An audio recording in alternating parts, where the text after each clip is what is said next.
प्यारे छात्रों, मैंने सेंटेंस पढ़ाया था जिसका एक भेद था इम्पेरेटिव सेंटेंस। सबसे पहले था एसर्टिव। एसर्टिव के दो पार्ट, अफर्मेटिव और निगेटिव और इंट्रोगेटिव, ये तीनों टेंस का पार्ट। ये तीनों टेंस में क्लियर रूप से बताया जाता है, लेकिन इसके अंदर सेंटेंस के अंदर एक सेंटेंस इम्पेरेटिव, ऑब्जेक्टिव और एक्सक्लेमेटरी, ये तीन सेंटेंस था। इस तीन सेंटेंस को अलग से आपको पढ़ाया जाएगा।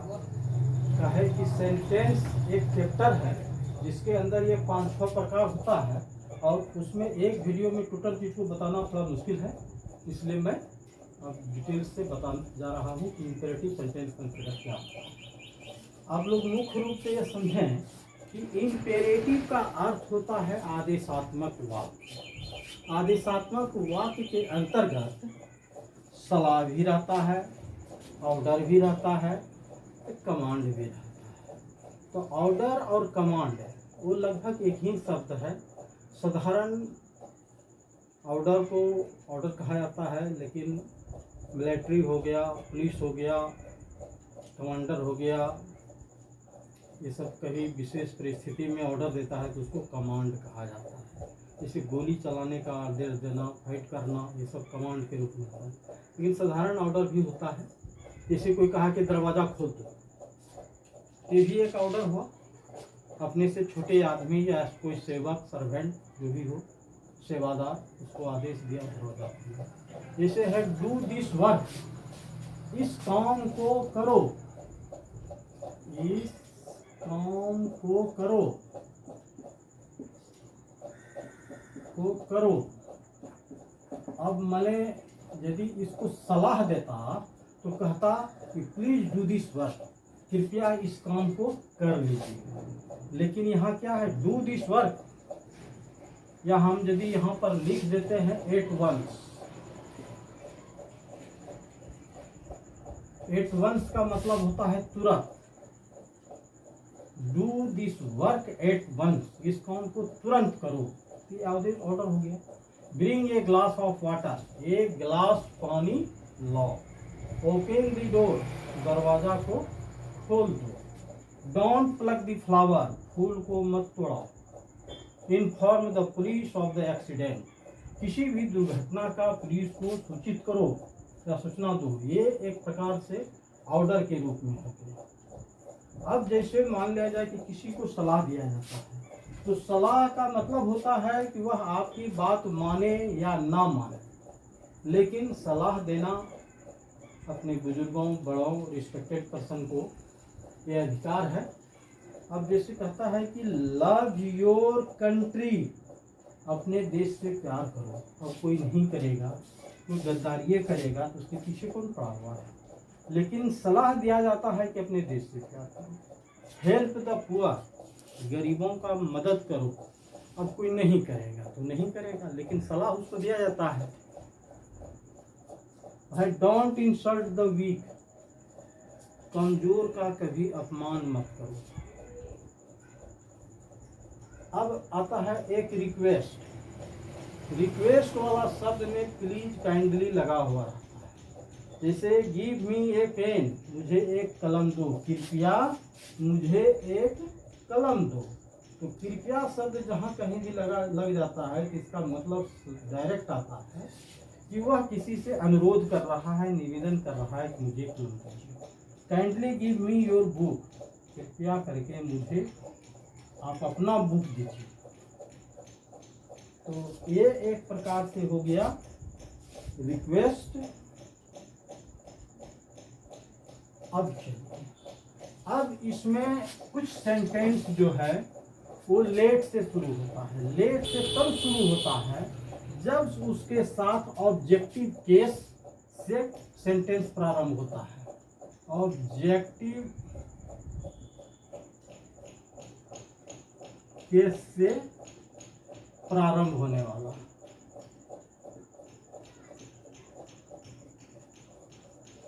वाला इम्पेरेटिव।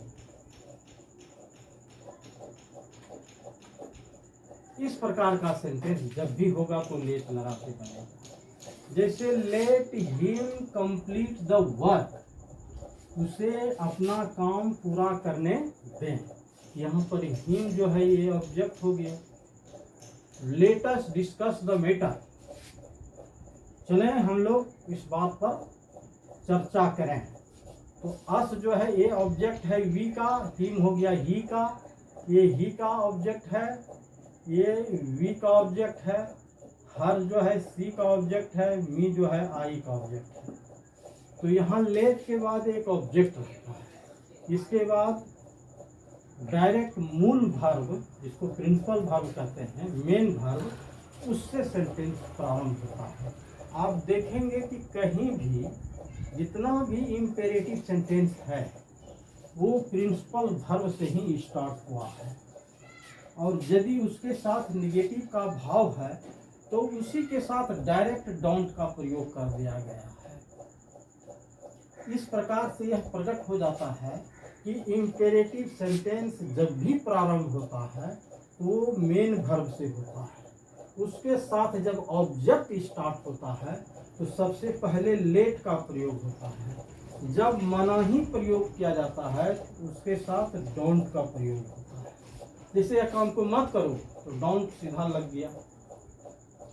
अब जैसे किसी को कुछ करने दें या हम लोग कुछ करें तो यदि उसके साथ ऑब्जेक्ट आ जाता है तो फिर उसके साथ लेट का प्रयोग हो जाता है। बिना लेट का ऑब्जेक्ट वाला नहीं होगा। डायरेक्ट इसको नहीं हम ऐसे लिख सकते हैं कि सिंग ये सॉन्ग आई, ऐसा नहीं होगा। लेट डू इट दे, ऐसा नहीं हो सकता है।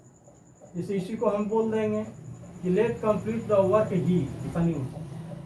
वो जब भी होगा तो लेट लगेगा तो ऑब्जेक्ट आ जाएगा। वह प्रोनाउन जो भी होगा, पर्सनल प्रोनाउन, वो ऑब्जेक्टिव केस का रहेगा। इसीलिए इसको आदेशात्मक वाक्य कहा जाता है। सात्मक वाक्य कहा जाता है इसलिए कि इसमें हर हाल में कहीं न कहीं से जो भावना, फीलिंग, जो कुछ भी होता है वो आदेश के स्वरूप ही होता है। और इस तरह से हम इस तरह का वाक्य यहाँ से यहाँ तक देखें, ये पूरे का पूरे ऑर्डर आदेश का बोध कराता है। ये सेंटेंस, ये वाला लाइन यहाँ से यहाँ तक, ये एडवाइस जिसको सलाह कहा जाता है, सलाह का भाव प्रकट करता है।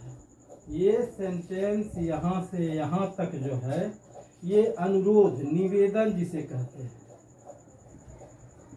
निवेदन या अनुरोध, प्रार्थना भी कह सकते हैं, इस प्रकार का भाव उत्पन्न होता है। तो आपको हम ये पहचान कराने जा रहे थे मूल रूप से कि इम्पेरेटिव सेंटेंस होता क्या है। अब आगे चैप्टर में आपको वॉइस बनाना होगा तो उसमें भी इम्पेरेटिव सेंटेंस होगा। आपको नरेशन बनाना पड़ेगा तो उसमें भी इसका प्रयोग होगा। ताकि आप जब तक पहचानेंगे नहीं, इसके नियम को जानेंगे नहीं, यह कैसे होता है, तब तक तो थोड़ा मुश्किल है। यदि आप जान जाते हैं, वाक्य को पहचान जाते हैं कि ये इम्पेरेटिव सेंटेंस है, तो बाकी बात बचेगा सिर्फ उसका रूल कि हम इसको, ये इम्पेरेटिव सेंटेंस है तो इसका हम कैसे वॉइस बनाएंगे, कैसे नरेशन में चेंज करेंगे। तो सबसे पहले तो आपको वाक्य पहचानना है कि ये इम्पेरेटिव सेंटेंस है। अब यदि आप वाक्य को पहचान गए हैं तो आप इसको मान के चलिए कि आप सिर्फ टर्न करने के लिए, जैसे वॉइस बनाना होगा, नरेशन बनाना होगा, तो टर्न करने के लिए जो जोड़ने के लिए वाक्य है, जो नियम है, जो स्पेशल रूल है, सिर्फ वही लागू करना पड़ेगा। सिर्फ उतना सा ही बचेगा, जो भी करना पड़ेगा।